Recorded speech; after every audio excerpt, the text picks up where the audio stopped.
Assalamualaikum warahmatullahi wabarakatuh.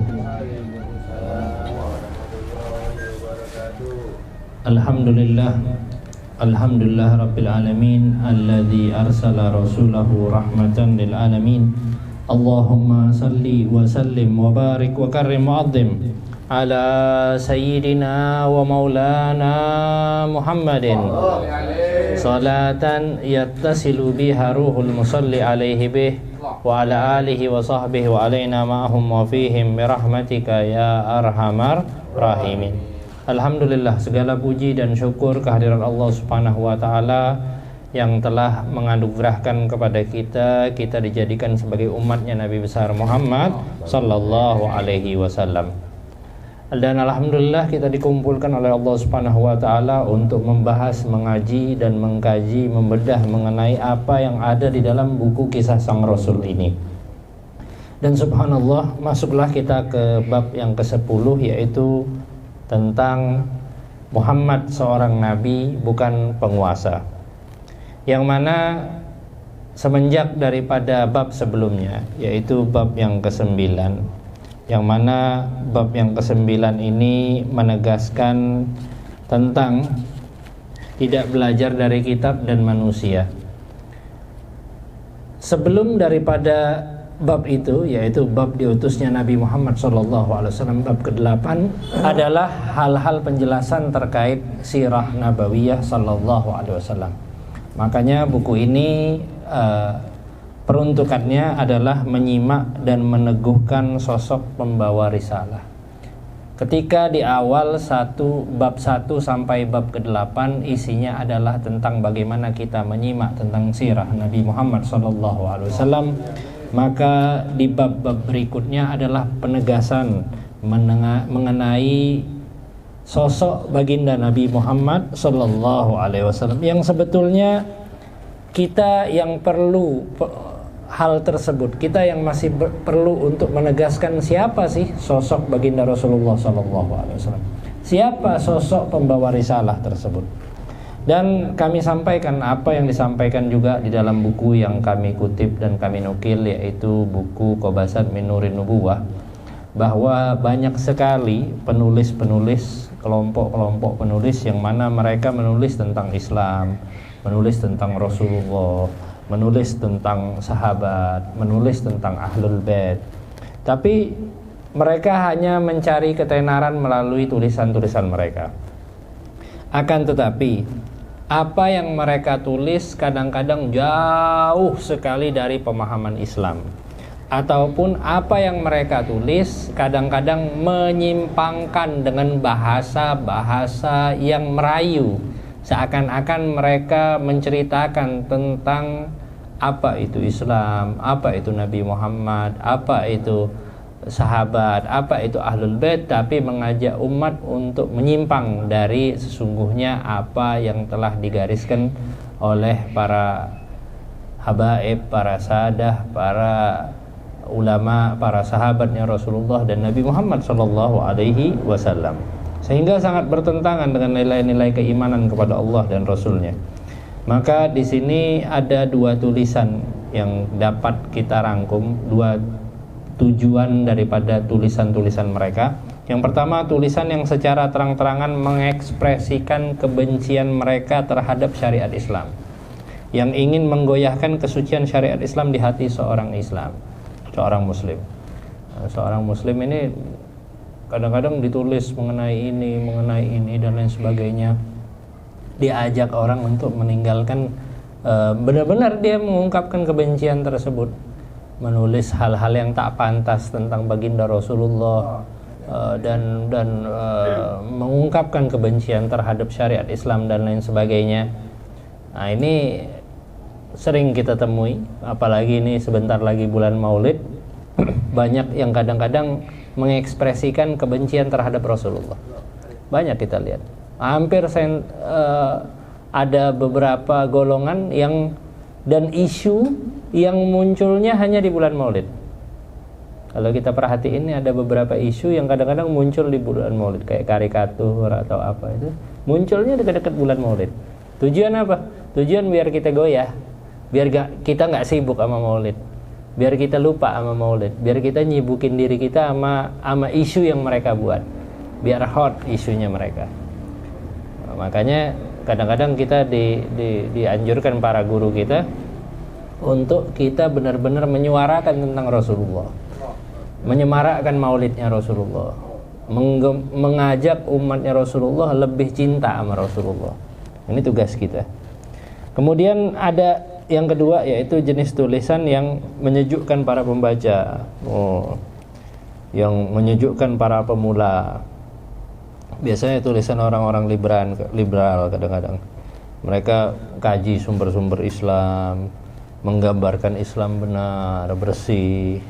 Nah, ini penulis ini berusaha mengumpulkan tulisan itu tentang keluhuran Islam. Akan tetapi udah gitu dia menyelipkan pemahaman-pemahaman yang pemahaman tadi membuat orang menjadi ragu-ragu terhadap syariat Islam, ragu-ragu pembacanya tadi terhadap Rasulullah, waliyadzubillah. Terus dia seakan-akan menunjukkan keikhlasannya, amanat dalam penulisan ini gini, hasil pemikiran dia dan lain sebagainya, yang seakan-akan dia berhasil membuat orang yang membaca itu menjadi tersihir dengan tulisannya. Ini sangat berbahaya sekali.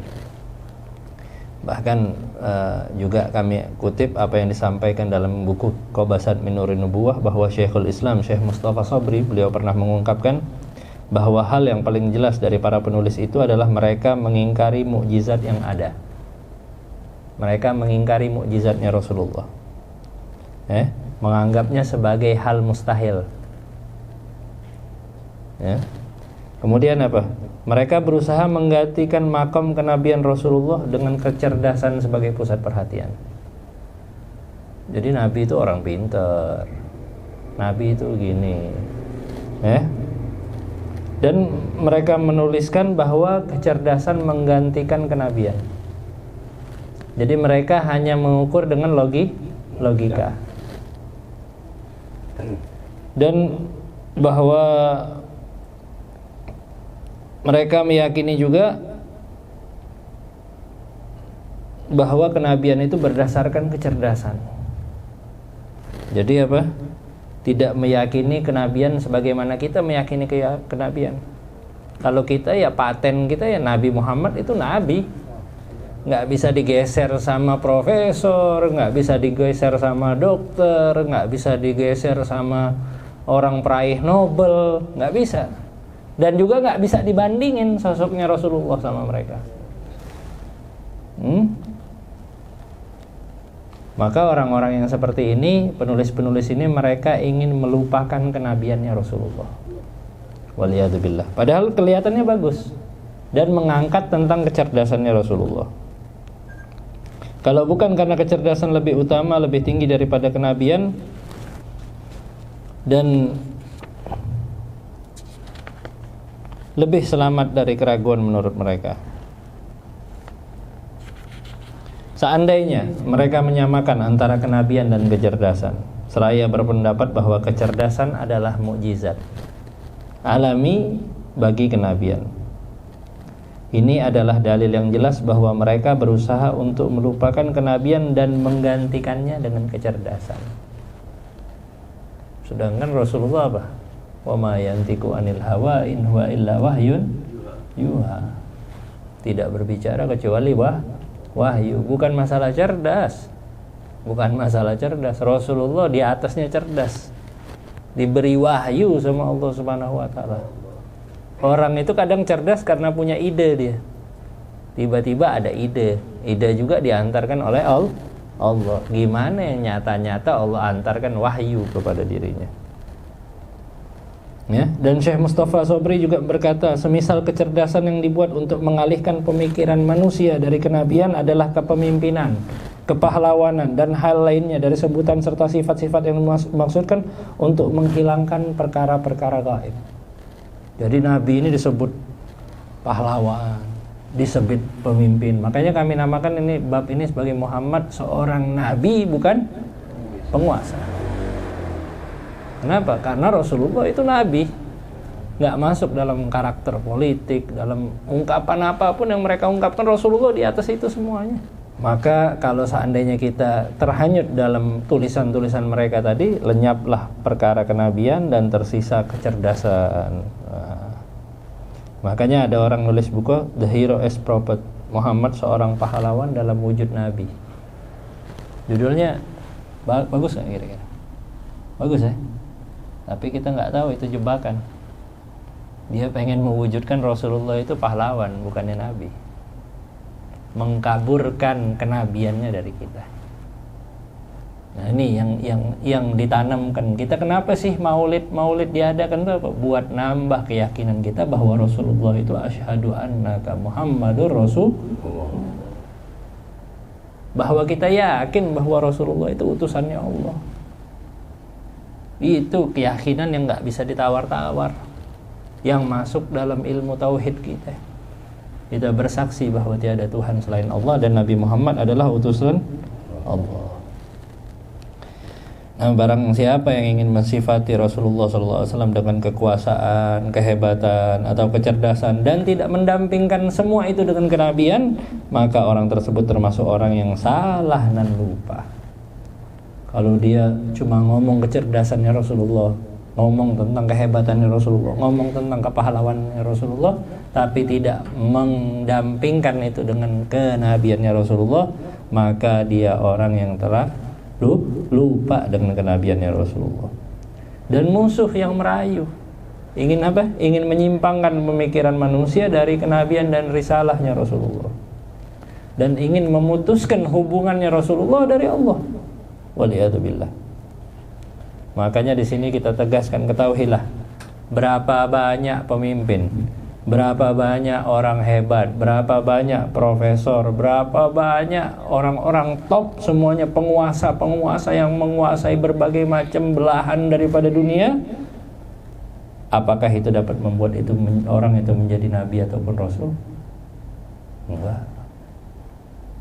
Nabi dan rasul adalah kekhususan dari Allah Subhanahu wa taala.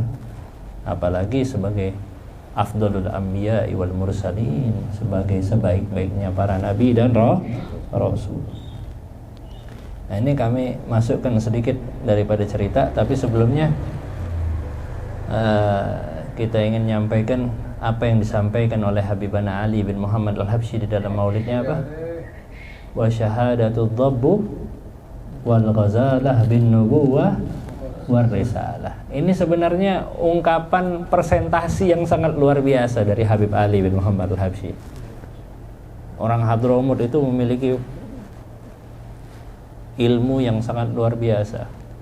Habib Ali di sini ngungkapin tentang bahwa binatang aja bersaksi tentang kenabiannya Rasulullah. Binatang yang kelasnya binatang itu bersaksi bahwa Rasulullah itu adalah nabi. Apalagi manusia, apalagi yang dia memiliki kemampuan untuk menalar berbagai macam bukti-bukti dalail tentang kenabiannya baginda Nabi Muhammad sallallahu alaihi wasallam. Bahkan disebutkan di dalam kitab Dalail Nubuwah dan juga disebutkan dalam kitab Hadaiqul Anwar wa Matali'il Asrar, dari yang diriwayatkan daripada Sayyidina Umar bin Khattab, Rasulullah pernah duduk bersama para sahabat. Ketika itu datang orang Badui bawa dhab. Tahu dhab enggak? Biawak Arab. Ini habis diburu sama orang Badui ini. Akhirnya itu Rasulullah menawarkan kepada Badui ini untuk masuk ke dalam agama Islam. Ayo, syahadat, kita masuk ke dalam agama Islam. Ini Badui ngomong kepada Rasulullah, "Wallata wal Uzza la amantu bika illa ayyumina bika hadzal." Ya Rasulullah, aku enggak bakal beriman dengan Lata dan Uzza, enggak bakal beriman kepadamu kecuali seandainya beriman kepadamu kadal ini, katanya. Biawak ini. Akhirnya apa? Akhirnya Nabi Muhammad SAW ngomong, "Ya dhab." Rasulullah manggil biawak tadi, "Ya dhab." Apa? Akhirnya ini biawak menjawab dengan lisan yang sangat fasih. labbaika wa sa'daika ya zaina man wafal qiyamah. Labbaik ya Rasulullah, kebahagiaan bagimu ya Rasulullah, wahai orang yang sebaik-baiknya nanti yang ada di hari kiamat. Rasulullah langsung bertanya kepada biawak tadi, qala man ta'bud, siapa yang engkau bakal sembah? Qala Allahu alladhi fis samai arshuhu wa fil ardi sultan wa fil jannati rahmatu wa fil nari adzabu. Allah yang mana Allah yang memiliki langit-langit sebagai bentangan istananya, memiliki bumi-bumi sebagai kesultanannya, yang memiliki surga dengan rahmatnya, yang memiliki neraka dengan siksaannya. Akhirnya Rasulullah nanya kepada biawak tadi, qala faman ana, siapa aku, kata Rasulullah SAW. Maka biawak ini menjawab, anta rasul rabbil alamin, engkau adalah utusan daripada Tuhan semesta alam, wa khatamun nabiyyin, dan penutupnya para nabi.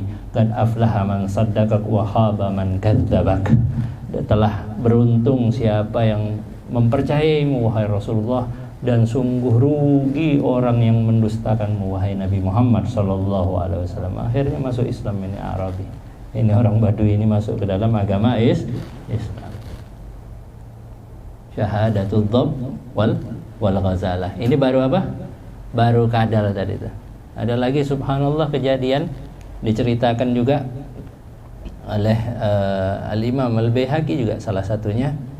Pernah suatu ketika diceritakan dari Abi Sa'id Al-Khudri dan Abi Hurairah radhiyallahu taala anhuma, ada orang lagi gembala kambing itu. Akhirnya apa? Akhirnya ngelihat ada serigala. Ini serigala kayaknya mau makan dia punya kambing-kambing. Lihatin serigala ngincerin. Akhirnya apa? Akhirnya di sama ini orang pengembala ini dijagain kambing-kambingnya. Subhanallah, subhanallah. Ini serigala ngomong. Ittaqillah, katanya. Takwalah inti kepada Allah, katanya. Inti sudah mencegah rizki ana nih, katanya. Ini rizki depan muka ana nih. Inti cegah ana untuk memakan daripada rezeki ana. Oh, subhanallah. Kaget ini orang begitu dengar serigala ini berbicara. Begitu dengar serigala ini berbicara, kata dia apa? Kata dia, "Oh, kok bisa inti berbicara begini?" katanya. "Inti kaget ana bisa bicara," kata serigala ini. "Inti kaget ana bisa bicara." Yang mestinya inti lebih kaget lagi, ada seorang nabi yang diutus sama Allah Subhanahu wa taala. Yang mana jarak yang memisahkan inti sama nabi itu cuma lembah ini, kata dia. Wajib, kata dia. Inti datang deh, kata dia. Kata dia, "Gimana nih? Anak punya kambing." Kata serigala itu, "Udah tenang aja. Kambing inti anak yang jagain," kata. Inti datengin tuh nabi, kata. Akhirnya subhanallah, ini orang pergi nemuin Rasulullah SAW. Ya salah itu waktu peperangan Uhud. Lagi peperangan Uhud. Orang itu nemuin Rasulullah SAW, akhirnya masuk Islam kepada Rasulullah. Akhirnya Rasulullah ngomong kepada orang penggembala ini, ceritakan, katanya. Ya, akhirnya diceritakan sama dia. Dan subhanallah, subhanallah, dia ceritakan semuanya dan sahabat takjub dengar ceritanya tadi. Bahwa ada serigala yang jagain kambing-kambingnya dia. Akhirnya setelah dia masuk Islam, kata Rasulullah, "Ya udah, inti pulang, liatin lagi tuh kambing-kambing inti." Begitu dilihat, bener, itu serigala lagi jagain kambing. Itu serigala lagi mantau kambingnya. Akhirnya dia datang, subhanallah, disembelihin sama dia. Sembelihin kambing dikasih ke serigala tersebut. Atas bentuk rasa syukurnya, udah dijagain daripada kambing-kambingnya. Wah, kata, ini binatang bersaksi tentang kenabiannya baginda Nabi besar Muhammad sallallahu alaihi wasallam. Masa manusia nggak mau bersaksi tentang kebesaran, tentang keagungan, tentang kenabiannya Nabi Muhammad sallallahu alaihi wasallam. Akhirnya apa? Nah, ini yang kalau masalah rusa tadi kan syahadatul dhab bi awaq sama apa? Al-ghazala wa syahadatul dhab wal ghazala bin nubuwah war risalah. Nah, ini kalau ghazalah mengenai rusa, mengenai menjangan atau bahasa kita. Pernah satu ketika diriwayatkan daripada Ummu Salamah, Nabi Muhammad SAW lagi berada di padang pasir. Begitu di padang pasir ada rusa. Rusa ini manggil ya Rasulullah, manggil Nabi Muhammad ya Rasulullah. Akhirnya ditanya sama Rasulullah, "Gala mahajatuki?" Apa ente ada keperluan apa katanya? Akhirnya ini rusa ngomong, "Ya Rasulullah, anak ini diburu sama orang Badui ini, sama orang Arab ini. Anak punya anak, 2 anak anak itu di belakang di gunung tersebut," katanya. Ini orang Badui lagi tidur. Akhirnya apa? Akhirnya dilepaskan sama Rasulullah SAW. Akhirnya pulang ini rusa, nyampe ke tempatnya. Ini Arabi, ini Badui bangun. Akhirnya ngomong ke Rasulullah, "Ente punya hajat apa?" kata dia. "Gala na'am," kata dia. "Anak punya hajat nih, ente lepasin nih daripada rusa tersebut." Akhirnya apa? Akhirnya udah dilepaskan oleh Rasulullah SAW. Dia lari di padang pasir tersebut. Ini Arabi diceritakan tentang bagaimana rusa tersebut manggil terhadap baginda Nabi Muhammad SAW. Dia langsung bersyahadat, "Asyhadu an la ilaha illallah wa asyhadu annaka Muhammadur Rasul." Kata. Ini binatang aja beberapa kali bersaksi tentang kenabiannya Rasulullah. Bahkan musuh-musuh daripada Yahudi, orang Yahudi yang kami kutip di sini, pernah seorang perempuan Yahudi menghadiahkan kepada Nabi Muhammad SAW daging, yaitu paha kambing, karena dia tahu paha kambing itu sangat dicintai oleh Rasulullah SAW, disukai oleh Rasulullah. Maka ia pun memperbanyak racun di bagian paha tersebut, bagian dhira namanya. Akhirnya apa? Begitu Nabi Muhammad SAW beliau mau makan bagian itu apa? Rasulullah SAW diberitahu oleh daging tersebut bahwa daging tersebut diracun. Sehingga apa? Sehingga Rasulullah ngomong kepada para sahabat, "Sesungguhnya makanan ini memberitahuku bahwa ia beracun." Ngomong Rasulullah di hadapan para sahabat.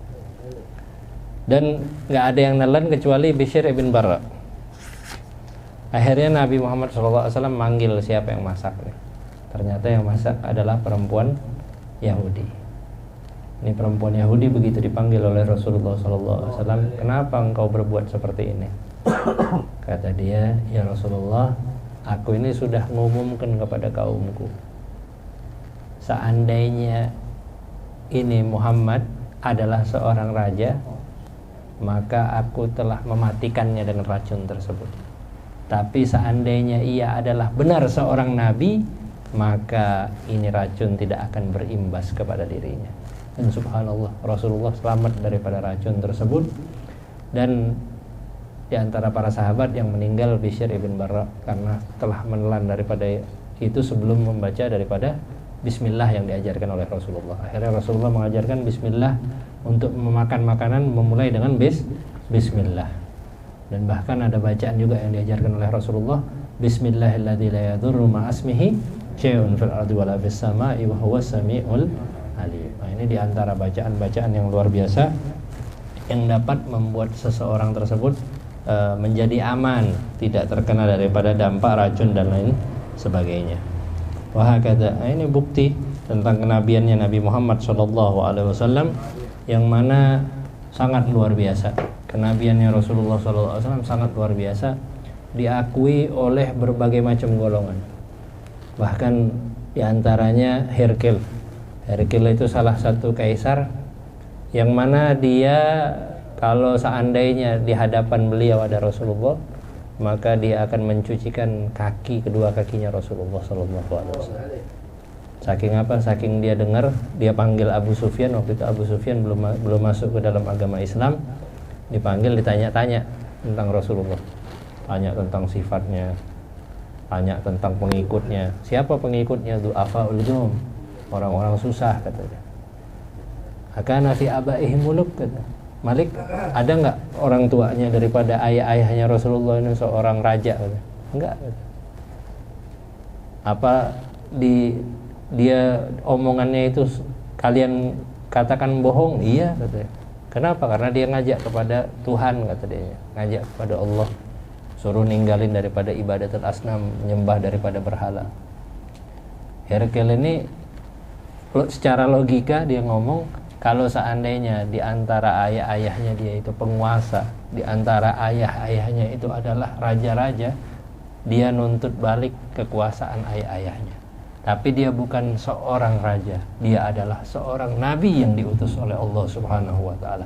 Kalau dia ada di hadapanku, kata Herkel tadi, maka aku akan mencuci kedua kakinya. Orang yang jauh aja bersaksi tentang kenabiannya Rasulullah sallallahu alaihi wasallam. Makanya kami katakan Nabi Muhammad sallallahu alaihi wasallam adalah seorang nabi, bukan penguasa. Makanya pentingnya di sini yang perlu kita garis bawahi bahwa Rasulullah sallallahu alaihi wasallam adalah benar-benar nabi yang bertanggung jawab kepada kita di dunia wal akhirah. Dan subhanallah, sebentar lagi kita akan masuk bulan Maulid, bulan peringatan kelahirannya baginda Nabi besar Muhammad sallallahu alaihi wasallam. Yang mana bulan Maulid itu berasal dari kata walada yalidu wiladatan, yang berarti kelahiran. Dan Maulid sendiri adalah ismul zaman atau ismul makan atau ismul masdar daripada walada yalidu wiladatan, yang berarti momen kelahirannya Rasulullah atau tempat kelahirannya Rasulullah sallallahu alaihi wasallam. Dan sebelum kita membahas secara logika nih, dalil logika kok kita memperingati Maulid? Iyalah, kita memperingati Maulid karena kita senang sama Rasulullah. Kita demen sama Nabi Muhammad sallallahu alaihi wasallam. Buktinya apa? Buktinya ente kalau punya anak, ente peringatin ulang tahunnya, berarti apa? Ente demen sama anak ente. Ente anniversary sama harim, sama istri ente, diingatin tanggal pernikahan dan lain sebagainya, berarti apa? Berarti ente senang sama istri ente.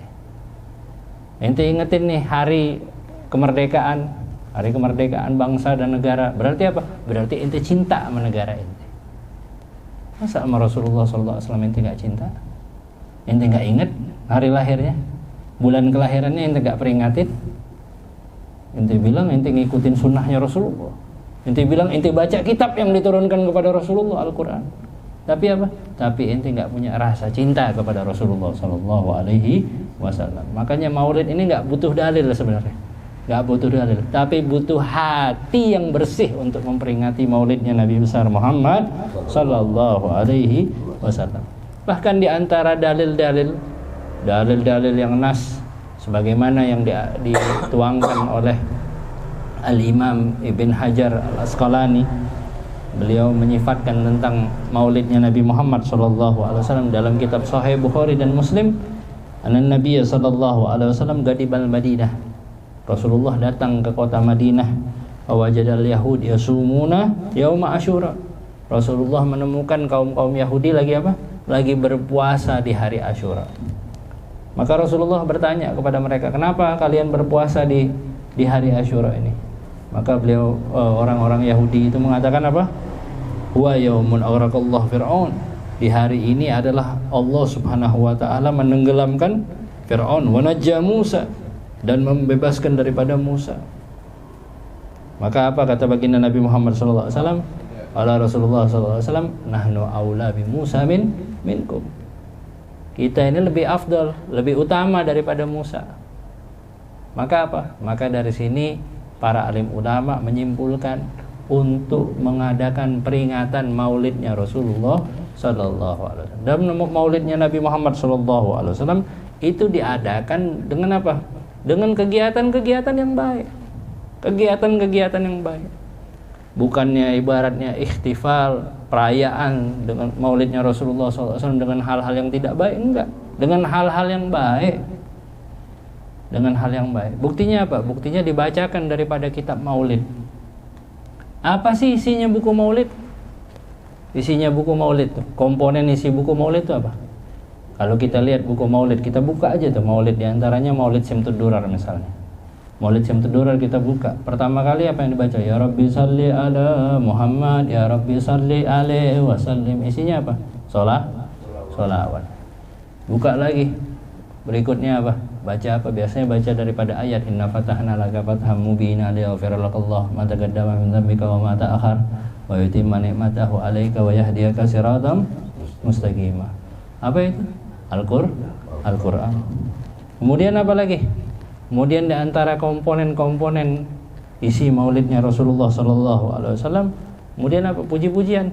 Alhamdulillah al-gawi sultanuh al-wadhihi burhanuh al-mabsuti fil wujudihi karamuhu wa ihsanuh. Kemudian apa? Kemudian kalau kita buka lagi bab berikutnya mengenai apa? Mengenai daripada sejarahnya baginda Rasulullah sallallahu alaihi wasallam. Sejarah kelahirannya Rasulullah sallallahu alaihi wasallam. Fahina guruba awan wa ihadal habib alanati samawati wal arduna wa man fihinna bitarhib wa amtarul judil ilahi ala ahlil wujudi wa arsinatul malaik, menyebutkan tentang keajaiban yang luar biasa tentang kelahirannya baginda Nabi besar Muhammad. Apa itu? Sejarah terkait Rasulullah.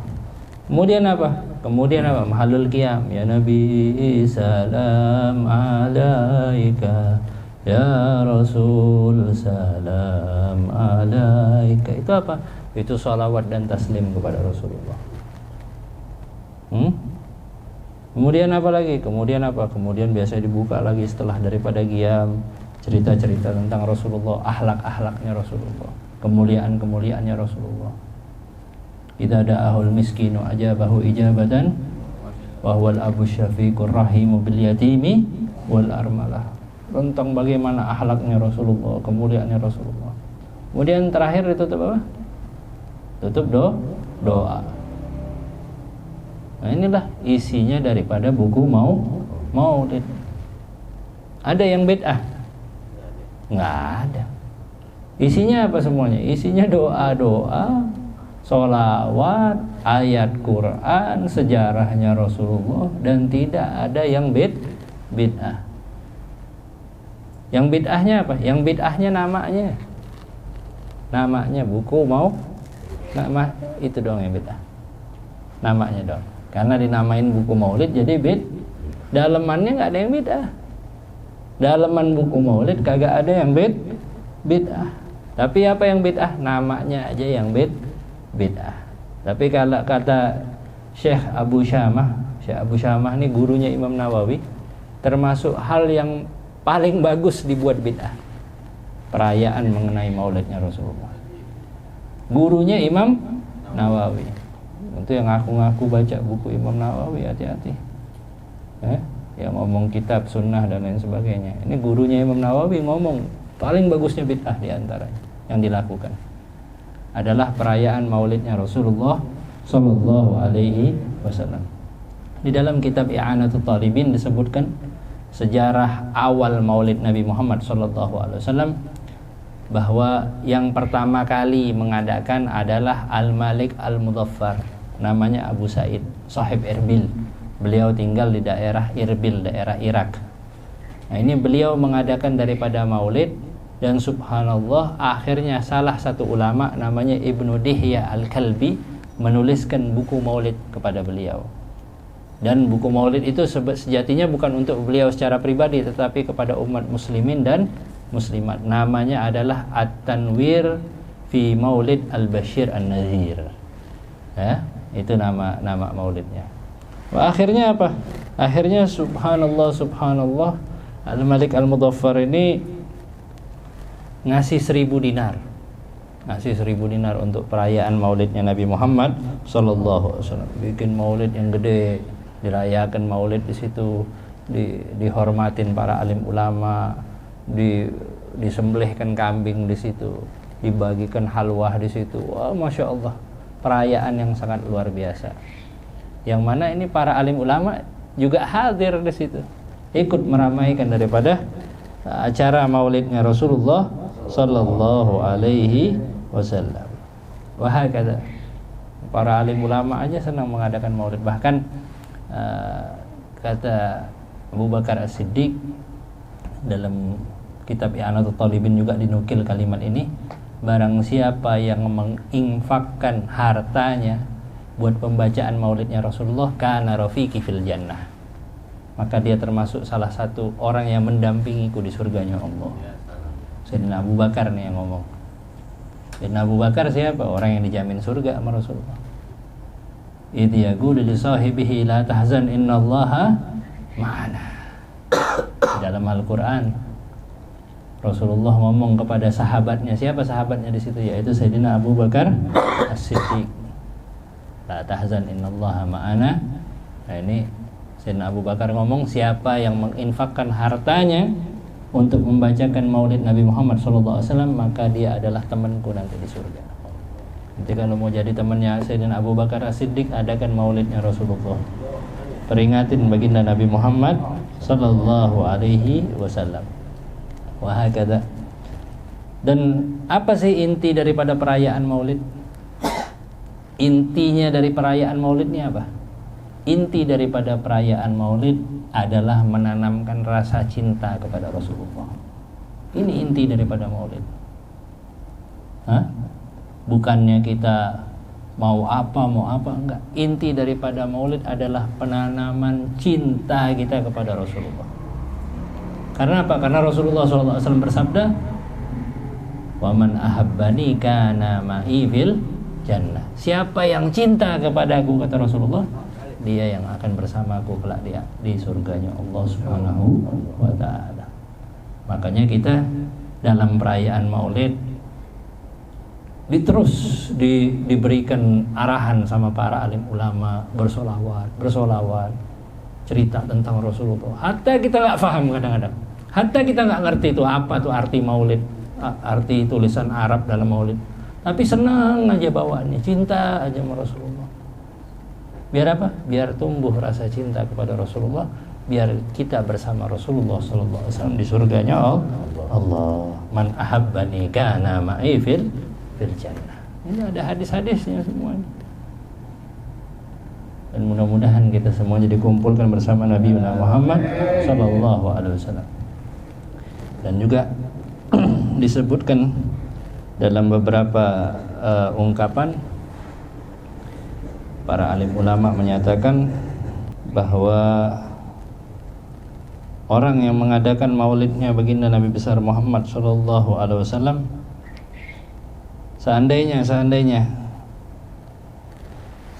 dia membacakan maulid tadi terhadap seandainya seseorang membacakan maulid, dalam kitab I'anatul Talibin disebutkan, seandainya seseorang membacakan maulid terhadap duitnya, nanti ada duit nih bawa pergi maulid, insyaallah waqa'at fihal barakah, dapat keberkahan, nggak habis-habis tuh duit, diberkahin sama Allah Subhanahu wa taala, berkahnya baginda Rasulullah sallallahu alaihi wasallam.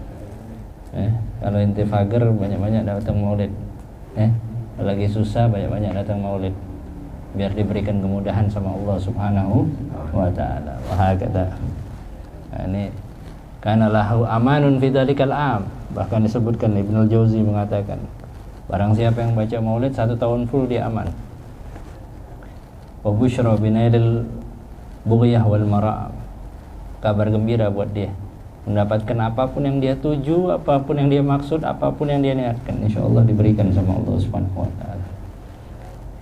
1 tahun full ente enggak usah pakai asuransi, pakai maulid aja. Makanya bulan maulid Nabi Muhammad sallallahu alaihi wasallam semarakkan dengan maulid, hadiri maulid di mana-mana, biniyah, dengan niat yang baik-baik. Mudah-mudahan Allah Subhanahu wa taala berikan kebaikan bagi kita semuanya. Ini bulan maulid, mudah-mudahan bahkan Syekh Dimyati dalam kitab I'anatul Talibin begitu nulis tentang ibarat tentang maulid, beliau berharap apa? Sebagai semangat bagi kita semuanya untuk hadir maulidnya Rasulullah sallallahu alaihi wasallam. Dan ini juga kami sampaikan kepada para ikhwan, mudah-mudahan tambah bersemangat untuk menghadiri maulidnya Nabi Muhammad sallallahu alaihi wasallam.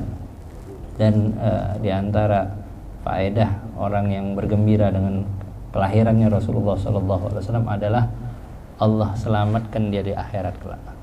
Allah selamatkan di akhirat kelak. Bahkan di dalam apa yang diceritakan dalam beberapa kitab, di antaranya kitab Hadaikul Anwar dan kitab-kitab hadis yang lainnya, disebutkan bahwa Al-Abbas pernah mimpi melihat Abu Lahab Setiap hari Senin tuh keluar dari jari jemarinya nih air, bisa diminum. Kenapa? Ditanya oleh Abbas, inti kok tiap hari Senin dapat air di jari-jari inti, katanya. Inti bisa ngisep tuh air. Iya, padahal di neraka ini siksanya luar biasa. Apalagi turun ayat kepada anak tabat yada abi lahabiu wadab. Tapi tiap hari Senin anak dapat air-air dari jemari-jemari, dari jari jemari anak nih anak isep. Kenapa kok bisa? Kata dianya karena di waktu hari Senin pernah suatu ketika, di waktu itu lahirnya Muhammad sallallahu alaihi wasallam. Waktu lahirnya Nabi Muhammad sallallahu alaihi wasallam itu ada seorang budaknya namanya Thuwaibah ngasih kabar ke dia. Sudah lahir tuh ponakan ente namanya Muhammad, anaknya Abdullah. Wah, senang dia. Bebas ente. Dibebasin sama dia. Berkat dia senang tadi itu, setiap hari Senin Allah kirimkan air buat dia. Yang mimpi Abbas. Yang mimpi Abbas, pamannya Rasulullah. Orang yang beriman dengan Rasulullah. Masa Abbas bohong? Masa Abbas bohong? Abbas yang ceritakan tentang mimpinya dia menghadapi Abu Lahab. Abu Lahab dapat keringanan itu berkat dia senang kelahirannya Rasulullah. Kata Habib Umar apa dalam maulidnya? Ada ma'al kufri wa kaifa man fi qalbihi yamtali imana. Ini orang kafir nentang Rasulullah. Bagaimana dengan hati seseorang mukmin yang hatinya penuh kecintaan kepada Rasulullah, penuh keimanan kepada Nabi Muhammad sallallahu alaihi wasallam. Mudah-mudahan kita selamat semuanya di akhirat, selamat di dunia, selamat di akhirat berkat Nabi Muhammad sallallahu alaihi wasallam, dan diberkahi daripada menghadapi bulan Maulid yang akan datang ini. Mungkin nggak nyampe sebulan lagi kita masuk ke dalam bulan Maulid. Allah masukkan dalam keadaan sehat, afiat, diberkahi oleh Allah Subhanahu wa taala. Mudah-mudahan teman-teman semuanya bisa ngadain Maulid Nabi, diberikan rezeki yang melimpah insyaallah taala, diberkahi oleh Allah taala dalam setiap langkah dan aktivitasnya. Amin ya rabbal amin ya rabbal amin ya rabbal nabiyil huda.